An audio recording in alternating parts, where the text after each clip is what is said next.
नमस्कार, जवाब तो चाहिए देख रहे हैं आप और मैं हूं संगीता झा।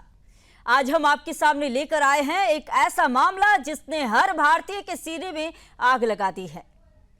भारतीय सेना जिस पर हम गर्व करते हैं, जिसकी वीरता और बलिदान की कहानियां हर भारतीय के दिल में गूंजती हैं, आज राजनीतिक लालच और सत्ता के नशे में चूर नेताओं के द्वारा अपमानित हो रही है। पश्चिम बंगाल की मुख्यमंत्री ममता बनर्जी का कहना है कि 200 जवान उनके आते ही मैदान से भाग निकले।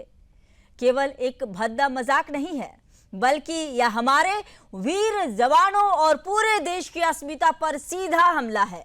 ये वही सेना है जिसने कारगिल की चोटियों पर तिरंगा फहराया, आतंकवादियों के ठिकानों को ध्वस्त किया और आपदा की हर घड़ी में जनता की जान बचाई।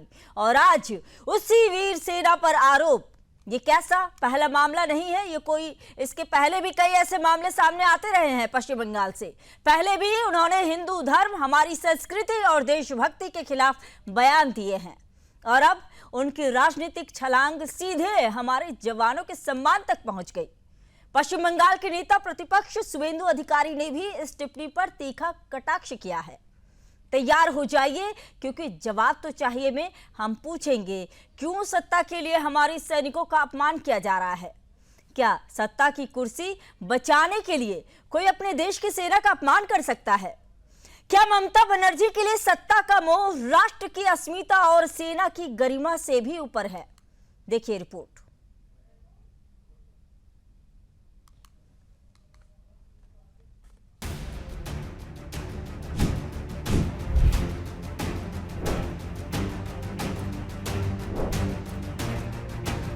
भारतीय सेना जिस पर हर भारतीय गर्व करता है, जिसकी वीरता और बलिदान की कहानियां हर कोने में गूंजती है, आज राजनीतिक चालबाजियों की भेंट चढ़ रही है। पश्चिम बंगाल के मुख्यमंत्री ममता बनर्जी का ताजा बयान कि 200 जवान उनके आते ही मैदान से भाग गए, सिर्फ एक भद्दा मजाक नहीं है, बल्कि यह हमारे वीर जवानों के सम्मान पर सीधा हमला है। ये वही सेना है जिसने कारगिल की चोटियों पर तिरंगा फहराया, आतंकवादियों के ठिकानों में जाकर उन्हें समाप्त किया और आपदा की हर घड़ी में जनता की जान बचाई। ममता बनर्जी के ये दुस्साहस बताता है कि सत्ता की लालसा उनके लिए राष्ट्र की अस्मिता से ऊपर है। सवाल ये उठता है कि क्या राजनीति की कुर्सी बचाने के लिए कोई अपने देश की सेना का अपमान करने से भी पीछे नहीं हट सकता? क्या उनके लिए भारत माता की जय और सैनिकों का गौरव सिर्फ एक राजनीतिक खेल है? ये कोई पहला मामला नहीं है। पहले भी ममता बनर्जी ने कई ऐसे बयान दिए हैं जिनसे उनका हिंदू विरोधी और राष्ट्र विरोधी रुख साफ झलकता है। राम मंदिर आंदोलन, भगवा परंपराओं और हिंदू त्योहारों पर उनके तंजपूर्ण और कटु बयानों को कौन भूल सकता है।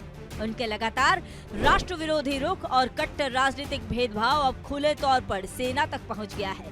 सत्ता के नशे में चूर ममता बनर्जी अपने ताज के लिए देश की सुरक्षा और सेना की गरिमा को ताक पर रख रही हैं। विपक्षी नेता शुवेंदु अधिकारी ने भी इस पर कड़ा कटाक्ष किया है, लेकिन ये केवल शुरुआत है। यह पूरे देश के लिए चेतावनी है कि जब तक हम अपने वीर जवानों का सम्मान और राष्ट्र की अस्मिता की रक्षा नहीं करेंगे, तब तक हमारे सामने इसी तरह की अपमानजनक घटनाएं आती रहेंगी। अब वक्त आ गया है जागने का। भारतीय सेना केवल सैनिक नहीं, हमारी सुरक्षा, हमारी अस्मिता और हमारी पहचान है। किसी भी राजनीतिक आकांक्षा के लिए इसे निशाना बनाना, इसे नीचा दिखाना सीधे तौर पर राष्ट्र विरोधी है।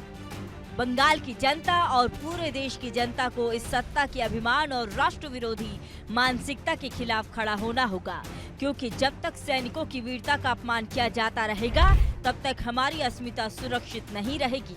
Bureau report, Sudarshan news.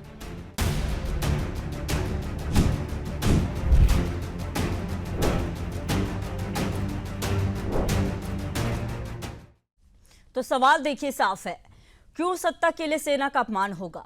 क्या कोई अपने देश की सेना अपमानित कर सकता है? क्या सत्ता का मोह अस्मिता से ऊपर है? क्या सेना की गरिमा अब महत्व विहीन हो गई है? तो मेरे साथ इसी पर चर्चा करने के लिए पैनल में जुड़ चुके हैं राज चौधरी, बीजेपी से प्रवक्ता हैं। आपका बहुत स्वागत है राज। और साथ ही सूरज सिंह जुड़ चुके हैं, बीजेपी नेता, प्रदर्शन स्थल से जुड़े हुए हैं। आपका भी बहुत स्वागत है। साथ ही टीपीएस त्यागी, रक्षा विशेषज्ञ हैं, सर आपका भी बहुत स्वागत। विश्वनाथ मिश्रा जुड़े हुए हैं, राजनीतिक विश्लेषक हैं, आपका भी बहुत स्वागत। और साथ ही सीधे मैं रुक करती हूँ, टीएमसी से भी प्रवक्ता मेरे साथ जुड़े हुए हैं, सुमित मेहरोत्रा जुड़े हुए हैं। तो सीधे मेरा सवाल है बीजेपी प्रवक्ता राज चौधरी से कि जिस तरह से जो सेना का अपमान हो रहा है पश्चिम बंगाल में, आखिर कब तक ममता बनर्जी इस तरह के बयान देकर जो है सेना का अपमान करेगी, और इस तरह के बयान क्या राष्ट्र विरोधी नहीं है?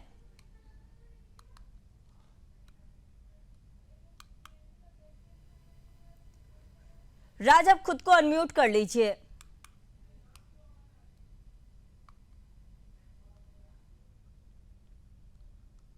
राज, आपकी आवाज नहीं आ रही है, आप खुद को अनम्यूट कर लीजिए।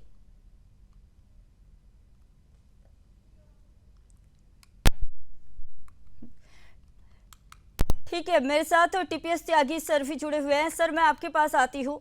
क्या किसी राज्य के मुख्यमंत्री को सेना के संचालन और व्यवहार पर इस तरह की सार्वजनिक टिप्पणी करनी चाहिए? इस तरह के बयान को लेकर आप क्या कहेंगे? जिस तरह से ममता बनर्जी ने बयान दिया है कि उनके देखते ही 200 जो जवान हैं वो भाग खड़े हुए। ये बिल्कुल बिल्कुल गलत है।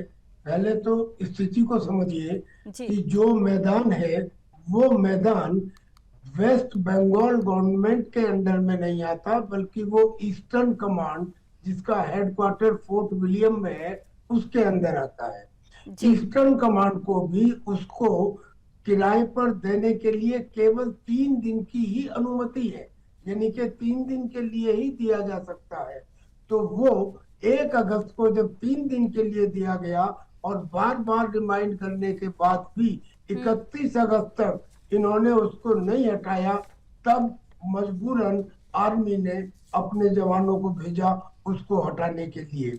अब इसमें सबसे पहली बात तो ये कि फौज के कानून कायदों के हिसाब से उसको लेना और फिर टाइम पे उसको वापस ना करना, या टाइम पे खुद उसको डिसमेंटल ना करना, लिहाजा इस सरकार के ऊपर, ममता के ऊपर सबसे पहले तो उसका जुर्माना लगना चाहिए, डिसमेंटल में जो खर्चा हुआ है वो लगना चाहिए, और ये और लोगों के लिए इबरत हासिल हो, लिहाजा स्पेशल पनिशमेंट दिया जाना चाहिए। ये तो हो गया फौज के हिसाब से। फौज ने ये अब तक क्यों नहीं किया, मैं समझता हूँ ये फौज की शालीनता है। वरना अगर कोई स्ट्रिक्ट कमांडर होता तो फील्ड एरिया के अंदर हुकुम उदूली में सीधे सीधे फांसी गोली मारती जाती है कि यहाँ पे तो ये बच के चले गए, लेकिन अगर फील्ड एरिया में इस किस्म की डिसोबीडियंस हो जाए तो सीधा सीधा वहीं on the spot summary general court martial करके ये दे दिया जाता है। इन्होंने कमाल कर रखा है कि साहब किसी को भी आओ और कह दो, और उसके बाद में अगले दिन क्या हुआ, इस इंसिडेंट के बाद अगले दिन इन्होंने आर्मी के एक ट्रक को पकड़ लिया और उसके पीछे वहां के पुलिस कमिश्नर जा रहे थे और ये कह रहे हैं कि वो डेंजरसली ड्राइव कर रहा था।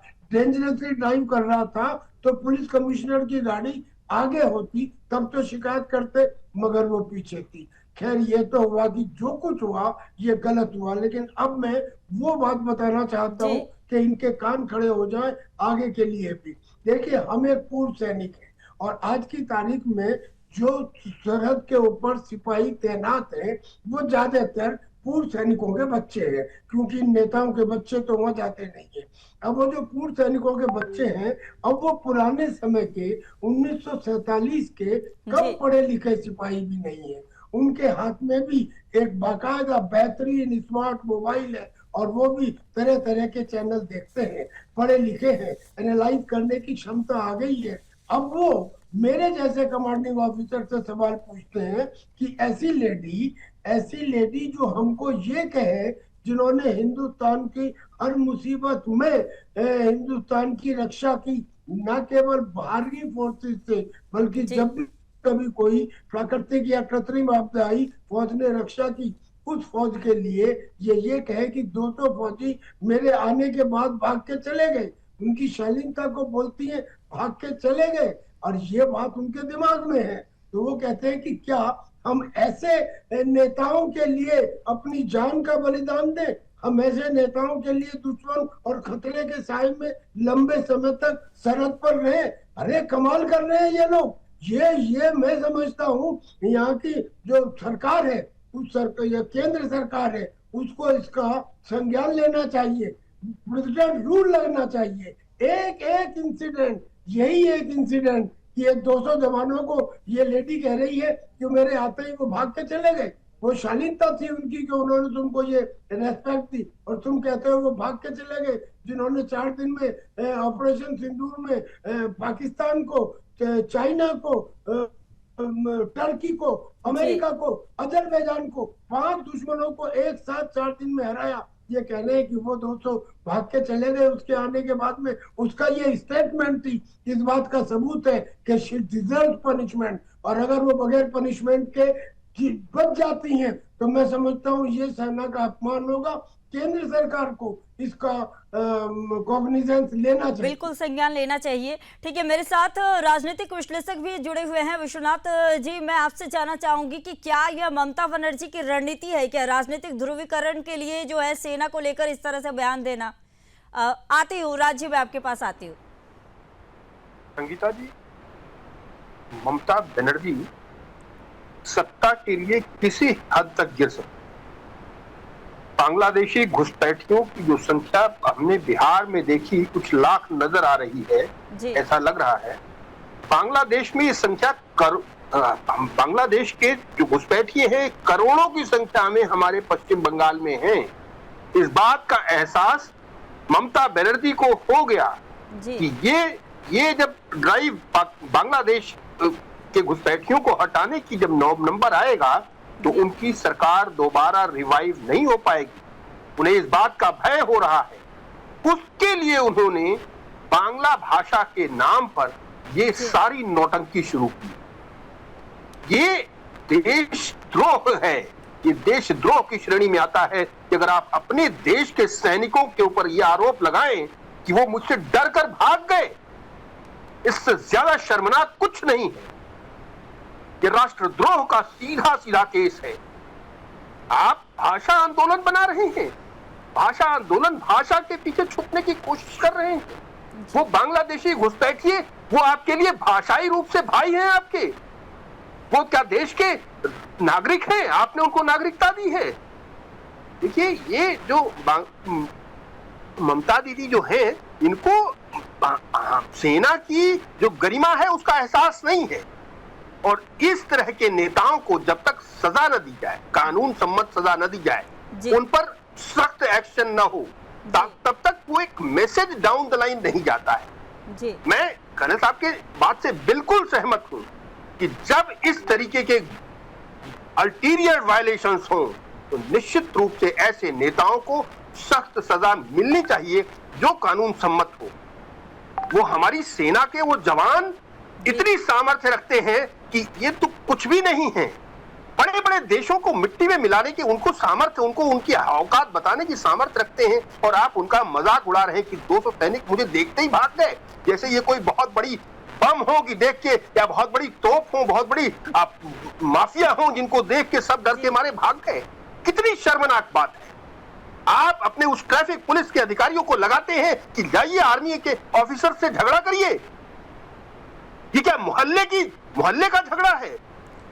कितनी शर्म की बात है। इस राजनीति क्या इतने नीचे तक गिरेगी, इस बात का वाकई हम कुछ साल पहले तक कोई कल्पना नहीं कर सकता था।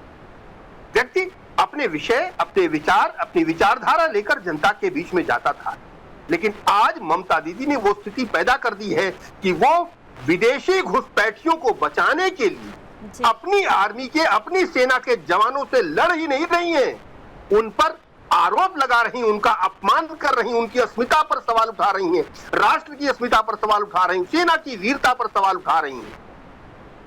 ऐसे नेता को मुझे लगता है कानून सम्मत कार्रवाई होनी चाहिए। मुझे लगता है इस पर आर्मी को और सेना और केंद्र सरकार को भी जो विधि सम्मत जो भी स्वरूप बनता हो, डेफिनेटली एक मैसेज जरूर डाउन द लाइन जाना चाहिए, ताकि बाकी जो लीडर्स हैं जो अपनी राजनीति चमकाने के लिए समय बेसमय सेना पर और राष्ट्रीय अस्मिता पर आक्रमण करते हैं, उनको एक क्लियर मैसेज हो कि नहीं, एक मौका है, एक स्थान है जहां आपको रुकना होगा। बात जब राष्ट्र की हो, बात जब सेना की हो, बात जब देश की अस्मिता की हो, तो आपको अपने स्वार्थ के आगे वशीभूत होकर के उस लाइन को क्रॉस नहीं करना है। अगर आप क्रॉस करेंगे तो आपको एक मैसेज मिलेगा, एक बड़ा आपको, बहुत बड़ा आपको मैसेज मिलेगा कि आपने उस जो सजा पाएंगे वो बताएगी आने वाली पीढ़ियों को कि नहीं, राजनीति करिए लेकिन इससे आगे मत जाइए। बिल्कुल, आने वाली पीढ़ी बिल्कुल बताएगी। और देखिए, जैसा कि आने वाले समय में पश्चिम बंगाल में जो है विधानसभा का चुनाव भी होना है। राज जी, मेरा आपसे सवाल है कि जिस तरह से ममता बनर्जी ने टिप्पणी की, तो इस टिप्पणी को लेकर क्या मानते हैं कि सेना का अपमान है या नहीं?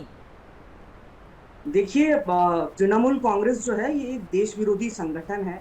इसके ताल्लुकात जो है वो बांग्लादेश के बहुत सारे ऐसे देश आतंकवादी संगठन है उसके साथ जुड़ी हुई है। रिसेंटली जो मुर्शिदाबाद में जिस तरीके से हिंदुओं को मारा पीटा गया, हत्याएं की गई, उसमें बहुत चीजें साफ हो चुकी हैं। अगर आप लोग सिर्फ ममता बनर्जी के स्टेटमेंट को एक पॉलिटिकल स्टेटमेंट या फिर एक बहाव में, फ्लो में दिया हुआ एक स्टेटमेंट अगर आप समझ रही हैं तो ये गलत होगा। इसको एक क्रम में जोड़िए। ममता बनर्जी का हर एक स्टेटमेंट कुछ ना कुछ उसके पीछे कोई एक कारण होता है। इसके पहले मैं 2-4 और नेताओं के बयान आपको गिनवाना चाहता हूँ। इनकी एक विधायिका सावित्री मित्रो, कुछ दिन पहले उन्होंने एक बयान दिया था पब्लिकली कि जम्मू कश्मीर में जो आतंकवादी होते हैं वो बहुत अच्छे होते हैं, वो कभी टूरिस्ट को मारते नहीं है। ये भारतीय सेना है जो जिम्मेदार है कि टूरिस्ट लोग मरे हैं, और ये केंद्र की बीजेपी सरकार है जिसके कारण टूरिस्ट मरे। आतंकवादियों की कोई गलती नहीं है। अब आप आइए महुआ मोइत्रो पर। महुआ मोइत्रो जो ओपनली खुलेआम कहती हैं कि बांग्लादेश में रहने वाले लोग जो हैं, जो वहां पे जो आतंकवादी हैं, मुसलमान है, वो हमारे ही लोग हैं, वो हमारे ही भाई हैं, हम लोग सब कोई एक साथ। इसके बाद आप आइए फिरहाद हाकिम जो ये कहते हैं कि कोलकाता इंशाल्लाह मिनी पाकिस्तान है, और वो दिन दूर नहीं जब कोलकाता में 85% लोग उर्दू बोलने वाले होंगे। अब आप आइए ममता बनर्जी के बयान पर। ममता बनर्जी कह रही हैं कि मुझे देख करके सेना भाग गई, और सिर्फ उन्होंने बांग्ला में नहीं कहा, सिर्फ बांग्ला भाषा में नहीं कहा, उन्होंने हिंदी में भी एक बार कहा कि सेना मुझे देख करके भाग गई। ये मैसेज वो किसको देना चाह रही हैं? वो तो बांग्ला भाषा लेकर के आंदोलन कर रही हैं, हिंदी में बयान दे रही हैं। अब आप इस पूरे कड़ी को जोड़िए, इस पूरे साइकिल को पूरा करिए। ममता बनर्जी का प्रशंसा कौन करता है? पाकिस्तान का एनवॉय, पाकिस्तान का फॉरेन मिनिस्ट्री का एनवॉय। पाकिस्तान के फॉरेन मिनिस्ट्री का एनवॉय अक्सर पश्चिम बंगाल में आता है। ममता बनर्जी को देश प्रेमी का सर्टिफिकेट कौन देता है? पाकिस्तान। ममता बनर्जी को हीरोइन कौन बना करके, हीरो कौन बना करके रखा हुआ है? पाकिस्तान के पार्लियामेंट से लेकर के पाकिस्तान के न्यूज चैनल्स तक। बांग्लादेश के एक आतंकवादी संगठन अंसारुल्लाह बांग्ला टीम, ABT जिसको बोलते हैं, वो ममता बनर्जी का प्रशंसा करते हुए कहता है एकमात्र ममता बनर्जी ही है जो पश्चिम बंगाल को काट करके बांग्लादेश के साथ वापस मिला सकती है। इस पूरे साइकिल को अगर आप देखेंगी तो आपको समझ में आएगा कि ममता बनर्जी ये एक संदेश दे रही है चुनाव के पहले उन सभी देश विरोधी आतंकवादी संगठनों को कि आप सब एक्टिव हो जाइए और मुझे चुनाव में जितवाइए, क्योंकि इस बार का जो चुनाव है ममता बनर्जी के लिए आर पार का चुनाव है। या तो इस पश्चिम बंगाल में, लेकिन राज्य आप लोगों पर भी आरोप लगते हैं टीएमसी के तरफ से। टीएमसी कहती है कि बीजेपी की जो पार्टी है वो गुंडे की पार्टी है, गुंडे बस है बीजेपी पार्टी में। देखिए, और जितने भी दंगे होते हैं वो सारे आरएसएस को बुलाकर, बाहर के लोगों को बुलाकर करवाए जाते हैं। देखिए, ममता बनर्जी के भाषा जो है वो तो हम लोगों ने सब कुछ सुना, जिस तरीके से सेना को उन्होंने कहा कि देख करके भाग गई। इससे बड़ा गुंडागर्दी कोई नहीं हो सकता है। उनके विधायक, उनके अपने पार्षद हिंदुओं को पीट करके, मार करके घर से भगाए मुर्शिदाबाद में, इससे बड़ा गुंडागर्दी। आप गुंडागर्दी की बात करती है, ये तो देशद्रोही है, ये तो देश के विरुद्ध बात करते हैं। अभी एक रक्षा विशेषज्ञ जी ने कहा, बहुत ही महत्वपूर्ण उन्होंने बात कही।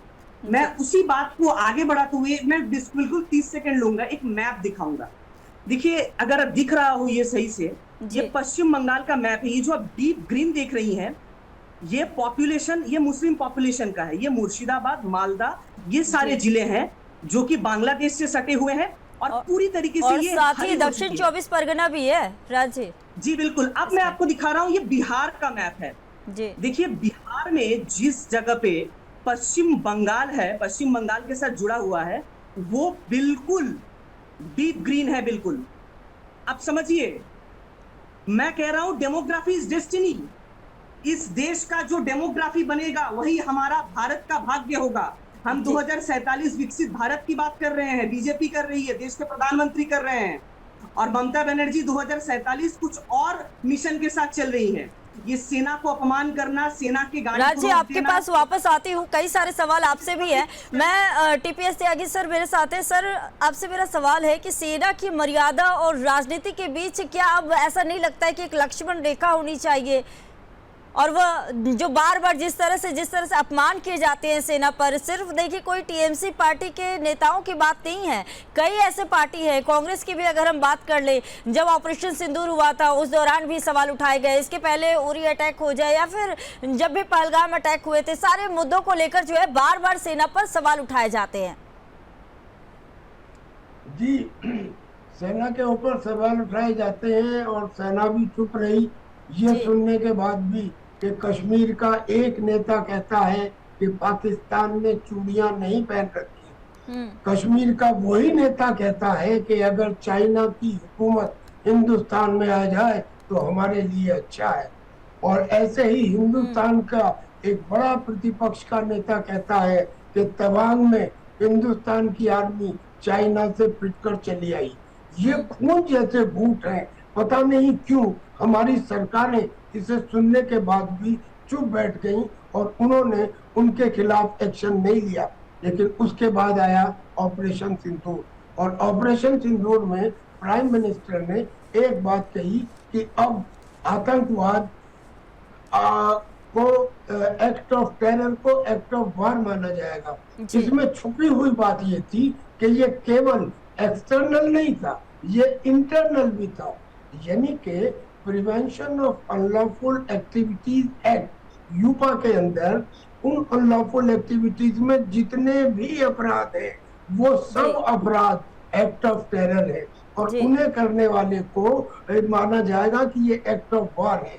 जो इन्होंने किया है बांग्लादेश की, ये अपने वेस्ट बंगाल की चीफ मिनिस्टर ने, ये एक्ट ऑफ वार है। इसके खिलाफ एक्शन सरकार को ले।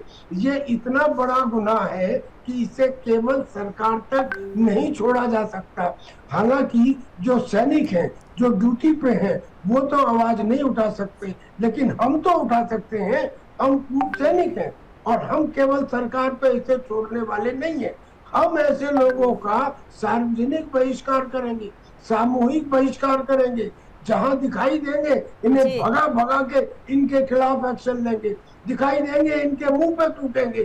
थूकना अनपार्लियामेंट्री नहीं माना जाता। मेरे कहने का मतलब ये है कि हिंदुस्तान की जनता इतनी परेशान हो चुकी है इस तरह के लोगों से जो सेना से सबूत मांगते हैं, सेना के शौर्य पर सवाल उठाते हैं। और अब तो एक औरत कहती है कि साहब मेरे आते ही 200 सिपाही भाग गए। ये किस किस्म के सेंटेंसेस है? ये देश को कमजोर कर रहे हैं। और ऐसे को अब केवल डिबेट तक सीमित नहीं है जी, ये डिबेट से नहीं, ये इशू अब सड़कों पर आने वाला है और इसमें पूर्व सैनिक और देशभक्त नागरिक लीड लेंगे। ऐसे मामलों के अंदर जो भी कोई आगे इस किस्म की बात करेगा उसका जवाब दिया जाएगा, सड़कों पर जवाब दिया जाएगा। जी बिल्कुल, ठीक है। मेरे साथ राजनीतिक विश्लेषक भी जुड़े हुए हैं। सर मेरा आपसे ये सवाल है विश्वनाथ जी कि ये जो विवाद है बंगाल में, जिस तरह से लगातार जो है विवाद कुछ ना कुछ देखने को मिल ही रहा है। अभी जैसा कि सीएम ने सेना के खिलाफ जो बयान दिया, इसके पहले हमने देखा मुर्शिदाबाद हिंसा देखा, मालदा में हिंसा देखा, कई जो जगह है पश्चिम बंगाल में जगह जगह हम हिंसा देख रहे हैं। और 2020 के विधानसभा चुनाव के बाद से ही, माफ कीजिएगा 2021 विधानसभा चुनाव के बाद से ही हम देख रहे हैं विधानसभा चुनाव के बाद कई लोगों की जान गई, काफी ज्यादा दंगे हुए। 2024 लोकसभा चुनाव के दौरान भी हम भी यही देखे और इसके बाद जो है 2026 में भी विधानसभा के चुनाव होने हैं। तो क्या लगता है आपको कि राजनीतिक समीकरण क्या इस बार जो है, इस बार के विधानसभा चुनाव में कुछ बदल सकता है, कुछ बदलाव आएगा क्या? जी संगीता जी, देखिए जो ममता बनर्जी की जो बौखलाहट है उसको थोड़ा ध्यान से देखिए जी। उनकी बौखलाहट ये कह रही है कि उन्हें इस बात का एहसास है कि अब दिल्ली बहुत दूर है जी, अब दोबारा सत्ता मिलना बहुत मुश्किल है जी। दूसरी बात, और उस पर उनको एक बड़ा खतरा दिख रहा है। जो रिवीजन ऑफ वोटर लिस्ट है जो बिहार में चल रहा है, उसको देखकर उनके कान खड़े हैं। इस कारण उनकी बौखलाहट है, ये उनकी बौखलाहट है। इसलिए वो राष्ट्र विरोधी तत्वों को, बांग्लादेशी अपराधियों को और बांग्लादेशी घुसपैठियों को, ये सबको उनका खुला निमंत्रण है। सर आप जवाब दे रहे थे, दे दीजिए। संगीता जी देखिए, जो कुछ ममता बनर्जी कर रही है जी, वो राष्ट्र विरोध की श्रेणी में आता है। वो देशद्रोहियों को खुला निमंत्रण दे रही है। वो बांग्लादेशी घुसपैठियों को एक्टिव होने का निमंत्रण दे रही हैं। उनको ये बता रही हैं कि आओ, अगर तुम्हें जिस तरीके का अपराध अब तक तुम करते रहे हो हमारे 10 साल के कार्यकाल में, अगर उसको कंटिन्यू करना है तो आइए और हमारे साथ खड़े हो जाइए। जो 1 महीने से जो नौटंकी उन्होंने इस भाषा के आंदोलन के नाम पे शुरू की थी, मुझे लगता है वो बहुत क्लियर है इन लोगों को एकत्रित करने के लिए कि साथ में आओ मिलकर भारत राष्ट्र के विरुद्ध युद्ध करें। इसको आप भारत राष्ट्र के विरुद्ध युद्ध का आगाज मान सकते हैं। जिस तरीके से वो, जिस भाषा में वो आर्मी सेना के कर्मियों का, हमारे सेना के जवानों का विरोध कर रही है, वो ये बताता है कि वो केवल निमंत्रण दे रही हैं इन अपराधियों को कि आइए और इस अपराध में, इस राष्ट्र के विरुद्ध युद्ध में शामिल हुई। अब भाषा सुनिए, उन्होंने कहा क्या? उन्होंने जब मंच हटाने की बात हुई तो उन्होंने क्या कहा? उन्हें कहा सेना को कोलकाता पुलिस से संपर्क करना चाहिए था। एक राज्य की मुख्यमंत्री कह रही है जहां कानूनन आपको 3 दिन बाद स्वतः जो जमीन 3 दिन के लिए, 2 दिन के लिए आवंटित है, अपने आप हटा लेना चाहिए था। लेकिन उस पार्टी की चूंकि सरकार है राज्य में, इसलिए वहां का पुलिस तंत्र उसके अधीन है। वो 3 की जगह 30 दिन भी जबरदस्ती करता है और उसके बाद आर्मी को कहता है कि आप केंद्र सरकार की बात नहीं मानिए। उन्होंने कहा कि केंद्र के बहकावे इस बीच मेरे साथ सूरज सिंह जुड़ चुके हैं, सीधे उनके पास में रुक करूंगी। सूरज जी, आप आज प्रदर्शन भी कर रहे थे इस मामले को लेकर, क्या कहना है? जो वहां की जनता है उनमें कितना गुस्सा है सेना के अपमान को लेकर, सीएम के द्वारा वो भी किया गया?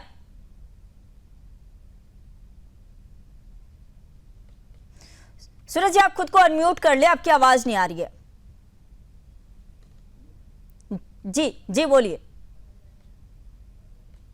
यहाँ की जनता जो है वो तो त्रस्त हो चुके हैं इनसे।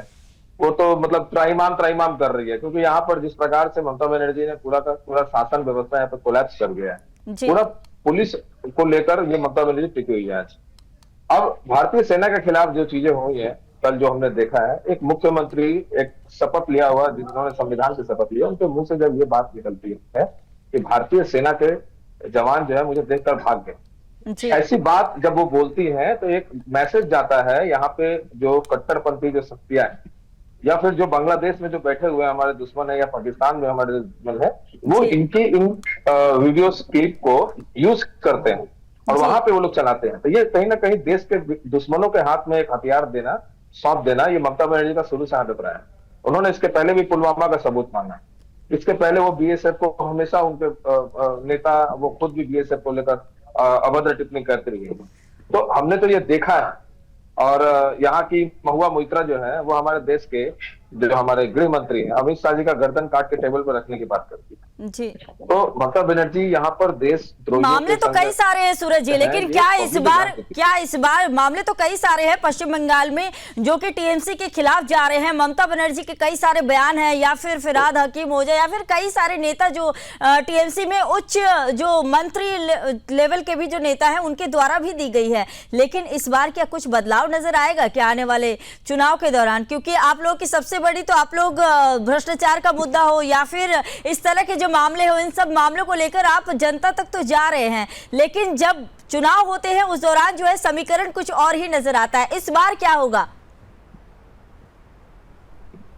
देखिए, बंगाल में पब्लिक जो है वो ममता के खिलाफ है जी। जो पब्लिक के साथ, पब्लिक के नब्ज को समझेगा, जो पब्लिक के लिए सामने आके एक शक्ति के रूप में उभर के आएगा, पब्लिक उसके साथ खड़ा होगा। भारतीय जनता पार्टी इस वक्त विरोधी राजनीतिक दल के रूप में पश्चिम बंगाल में लगभग हमने 2 करोड़ 32 लाख हमने वोट पाए हैं और हमारे विरोधी नेता श्री जो हमारे शुभेंदु अधिकारी जी हैं, वो आए दिन आज भी उनको विधानसभा से सस्पेंड कर दिया गया। क्यों? क्योंकि उन्होंने भारतीय सेना के खिलाफ जो ममता बनर्जी ने जो बयान दिया, उसको लेकर वो वहां पर विरोध कर रहे थे विधानसभा। विधानसभा में जो हमारे जो एलओपी है, लीडर ऑफ अपोजिशन, उनको बार बार सस्पेंड कर दिया जाता है। ये इस तरह के हालात है यहाँ पर, कोई बोल नहीं सकता है। आम पब्लिक की तो बात छोड़ बिल्कुल, बोलने वालों के मुंह बंद कराए जाते हैं। राज जी, मैं आपके पास आना चाहूंगी। राज जी, यह बताइए, इनके नेता जुलूस निकाल रहे हैं जी, इनके नेता जुलूस निकाल रहे हैं भारतीय सेना के खिलाफ। आज पूरे कलकत्ता में इनके मंत्री, इनके काउंसलर, इनके विधायक, वो लोग जुलूस निकाल रहे हैं भारतीय सेना के खिलाफ। उल्टा चोर कोतवाल को डांटे, ये हालत है यहाँ पर बंगाल में जी।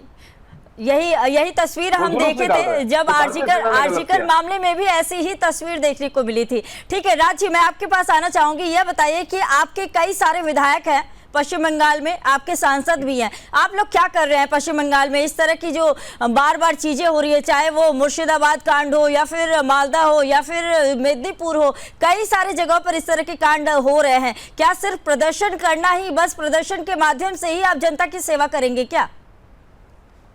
देखिए, क्या रणनीति है आगे बीजेपी की, पश्चिम बंगाल बीजेपी की? विधायकों ने आज एक दिन का भत्ता जो है उसको लेने से इनकार कर दिया है। भारतीय सेना का जो अपमान किया गया है जी, इसके विरोध में हमारे विधायक आज एक दिन का भत्ता नहीं लेंगे। देखिए, ममता बनर्जी जो ये उन्होंने कहा लोकतंत्र का हवाला दिया। देखिए, सूरज सिंह जी यहाँ पर उपस्थित हैं। हम सब जब रास्ते में निकलते हैं, यही सूरज सिंह जी जब रामनवमी का रैली करते हैं तो उन्हें कोर्ट दौड़ना पड़ता है परमिशन के लिए। वो ममता बनर्जी आज लोकतंत्र की बात कर रही है। भारतीय जनता पार्टी को, युवा मोर्चा को रास्ते में एक प्रदर्शन करने के लिए हाईकोर्ट जाकर के परमिशन लेना पड़ता है। वो ममता बनर्जी आज बात कर रही है लोकतंत्र की। देखिए, ये मैंने कहा, इसको पूरे क्रमबद्ध तरीके से आप देखिए। इनके पंचायत प्रधान बांग्लादेशी मिलते हैं। कलकत्ता हाईकोर्ट के ऑर्डर पर लवली खातून, जो कि बांग्लादेशी नागरिक है, उसे पंचायत प्रधान के पद से हटाया जाता है। तृणमूल कांग्रेस की जो उत्तर 24 परगना की जिला अध्यक्षा है रत्ना विश्वास, वो खुलेआम कहती है कि बांग्लादेश के जो लोग हैं उनको वोटर आईडी कार्ड बनवा देना है, उनको आधार कार्ड बनवा देना है और उनको वोट 2026 में दिलवाना है। इनके अपने विधायक पैसा लेकर के रोहिंग्या और बांग्लादेशियों का वोटर आईडी कार्ड बनवाते हैं। इनके मंत्री कहते हैं कि रोहिंग्या बुरा नहीं होता है, रोहिंग्या को हमें शरण देना चाहिए। और ममता बनर्जी खुद कहती है कि हम बांग्लादेशी जो वहां से आएंगे उनको हम यहाँ पर शरण देंगे। इसको पूरे अगर आप क्रमबद्ध तरीके से देखेंगे, इसमें एक और मैं जोड़ दूं, जो बसीरहाट के जो इनके सांसद हैं, जो अभी अल्लाह को प्यारे हो गए हैं, वो हिंदुओं को बसीरहाट में मरवाने का पीछे वो मास्टरमाइंड था। जो सिमी, जो बैंड ऑर्गेनाइजेशन, टेररिस्ट ऑर्गेनाइजेशन है, उस ऑर्गेनाइजेशन के जो प्रदेश अध्यक्ष थे उसको राज्यसभा का सांसद बनाया था। आप जो गिनती मुझे गिनवा रहे हैं, मैं समझ रही हूँ राज जी क्या है नहीं है टीएमसी के बारे में, लेकिन मैंने ये पूछा कि बीजेपी क्या कर रही है, क्योंकि केंद्र में भी आपकी ही सरकार है। बीजेपी वहां की जनता के लिए क्या करेगी आगे, और आगे आपकी रणनीति क्या होगी? देखिए, हमारी तो रणनीति बिल्कुल लोकतांत्रिक है जी। भारत में लोकतांत्रिक तरीके से चुनाव हो, लोगों तक हम पहुंच रहे हैं, हर एक गांव कस्बे तक हम पहुंच रहे हैं। और इस बार मैं आपको बिल्कुल मैं दिलासा देता हूं, दिलासा नहीं, मैं आपको बिल्कुल आश्वासन देता हूं कि इस बार पश्चिम बंगाल की जो 3 करोड़ जो सनातनी बंगाल के जो असली लोग हैं, जो हिंदू हैं, वो निश्चित रूप से भारतीय मतलब बूथ स्तर पर निष्पक्ष चुनाव इस बार पश्चिम बंगाल में हम देखेंगे, क्योंकि जो सेना जो रहते हैं, जो भी मतलब सुरक्षा बल वहां पे गए हुए रहते हैं, वो तो केंद्र सरकार के ही होते हैं। तो टीएमसी आरोप लगाती है कि केंद्र के ही सारी सेना है जो कि देखरेख कर रहे हैं। तो बूथ स्तर पर जो भी आरोप आपकी तरफ से लगाए जाते हैं उसको लेकर वो पूरी तरह से निराधार बता देते हैं। तो बूथ स्तर पर किस तरह से आप लोग काम करेंगे, कैसे मतलब आगे आपकी रणनीति होगी?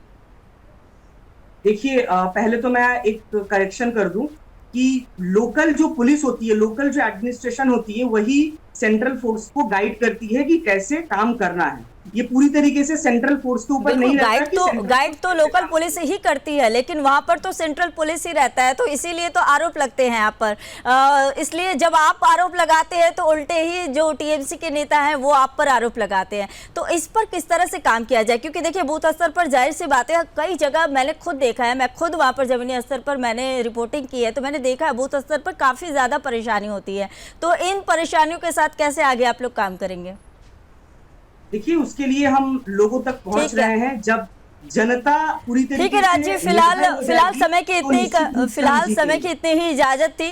बहुत धन्यवाद, आप जुड़े, और साथ ही विश्वनाथ जी आपका भी बहुत धन्यवाद, सूरज जी आपका भी बहुत धन्यवाद, और साथ ही टीपीएस त्यागी सर आपका भी बहुत धन्यवाद, आप जुड़े। तो देखिए, राजनीति में सेना के बलिदान और गरिमा को गिरवी रखा जा रहा है, और साथ ही देश की सबसे सम्मानित संस्था को भी राजनीतिक कटघरे में खड़ा करना लोकतंत्र को एक तरह से चोट पहुंचाता है। फिलहाल तो जवाब तो चाहिए में इतना ही।